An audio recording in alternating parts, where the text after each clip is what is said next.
Halo semuanya, kita bertemu lagi ya di mata kuliah tipografi. Kalau beberapa waktu sebelumnya, tugasnya adalah Anda sudah membuat pictorial font, yang mana pictorial font ini adalah mengganti salah satu font ya dengan pendekatan gambar atau ilustrasi. Nah, di sini sudah saya contohkan mungkin ya di materi yang sebelumnya.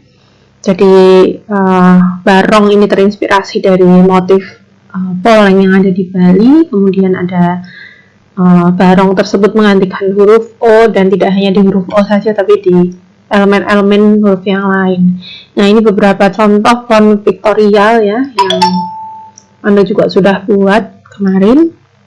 Untuk selanjutnya adalah tugasnya tinggal satu ya teman-teman. Jadi saya harap Anda mengerjakan dengan sebaik mungkin, karena yang terakhir itu adalah tugas untuk UAS ya. Nantinya nilainya akan saya input sebagai nilai UAS. Nah, tugasnya apa? Adalah membuat set font. Nah, set font itu semacam typeface.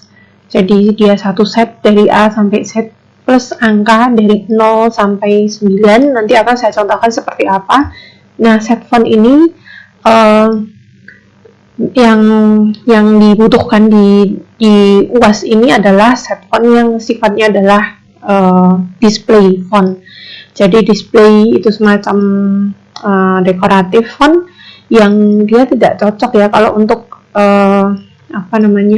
konten-konten dalam buku seperti itu. Jadi display lebih cocok untuk judul ya, atau mungkin untuk semacam hal-hal yang sifatnya untuk dekorasi ya, dekoratif seperti itu. Nah, kemudian kalau fungsinya ini untuk konten sebuah artikel buku atau mungkin poster ya, untuk isinya itu kurang cocok karena akan sangat sulit dibaca. Nah, tetapi fungsi dari display font ini sendiri, dia bisa membentuk satu tema khusus yang mana kita bisa memvisualisasikan secara ide itu sangat luas sekali gitu.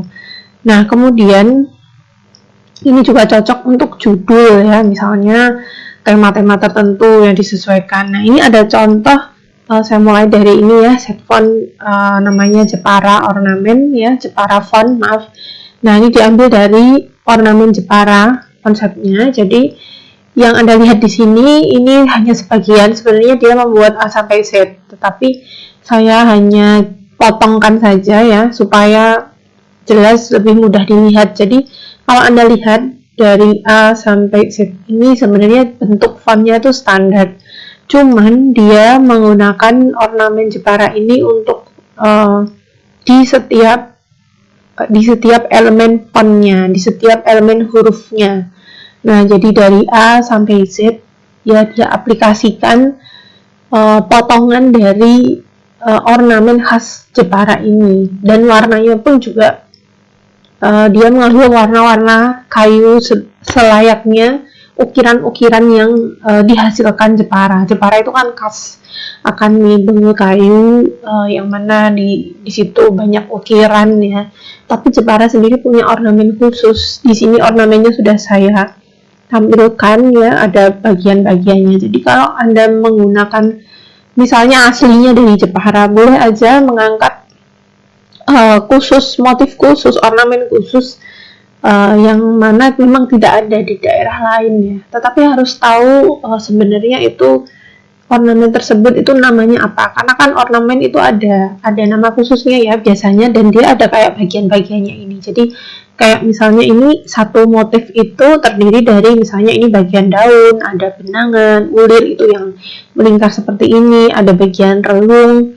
Nah, di sini kemudian ada yang agak lancip, ini namanya cawen. Jadi Anda harus sertakan konsepnya itu, tidak hanya sekedar oh ini motif ornamen Jepara selesai. Nah, yang seperti apa Anda harus bisa menunjukkan itu. Nah, kemudian dia hurufnya juga konsisten. Jadi dari A sampai Z itu warnanya, tone-nya itu senada, namanya juga set font ya. Set font ini harus benar-benar kayak misalnya Anda mendownload sebuah typeface ya, dari itu kan ada satu set ya, dari